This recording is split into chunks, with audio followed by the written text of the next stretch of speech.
नमस्कार, मैं संचित तिवारी आपका एसटीआईएस में स्वागत करता हूँ। आज हम रीज़निंग का एक टॉपिक समझने का प्रयास करेंगे।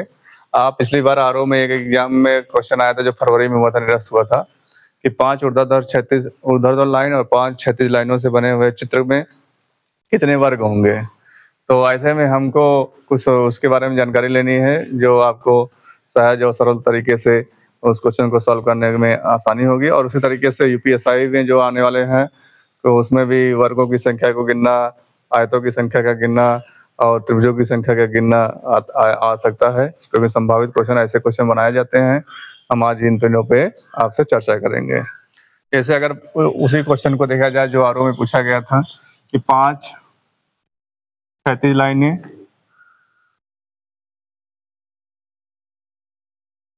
1 2 3 4 5 और 5 ऊर्ध्वाधर लाइनें।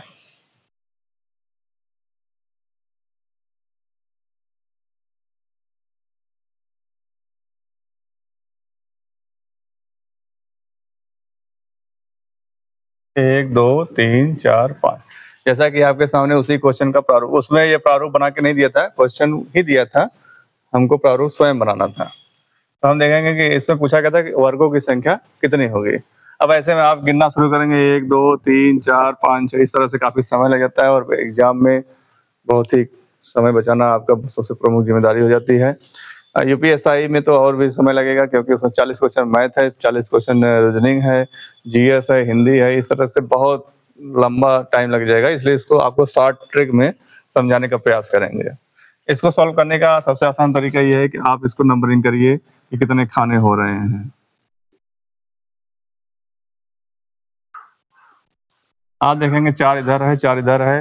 अब इसको सॉल्व करिए। 4 का गुणा 4 बराबर 16, 3 का गुणा 3 बराबर 9, 2 का गुणा 2 बराबर 4 और 1 चाहे स्वयं लिख दीजिए, चाहे इसका गुणा करके लिखिए। अब आप देखेंगे, इसको काउंट करेंगे तो हो जाएगा 30।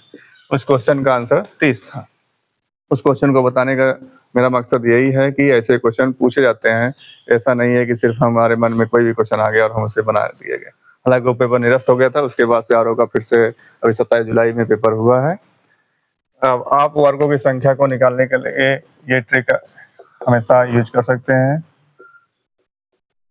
इस तरह से हो सकता है 5 खाने रहे तो 5 गुणे 5 करिए, 4 गुणे 4 करिए, 3 गुणे 3 करिए, इस तरह से आप जोड़ सकते हैं। इसी के बाद आगे एक क्वेश्चन आता है आयतों की संख्या निकालने के लिए। अब इसी को मान लिया जाए कि आयत है सब।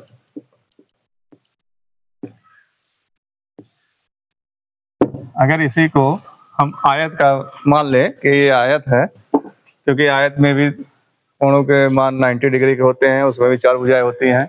इसके लिए आपको थोड़ा सा चेंज करना पड़ेगा यहाँ पे आयतों की संख्या निकालने के लिए। नंबरिंग करिए 1 2 3 4, 2 3 4। अब इसको काउंट करिए। 4 3 7 2 9 1 10, 10 इस लाइन में, 4 3 7 2 9 1 10, तो टोटल 100 आयत, टोटल 100 आयत होंगे इसमें। अब इसी तरीके से एक त्रिभुजों की संख्या पे आता है क्वेश्चन।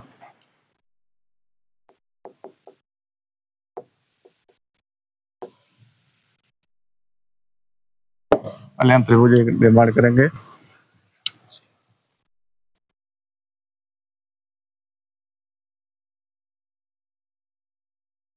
ये त्रिभुज है, इसमें एक त्रिभुज है, आपने 1 2 लाइन और खींच दिया। अब बताइए कितने त्रिभुज हैं।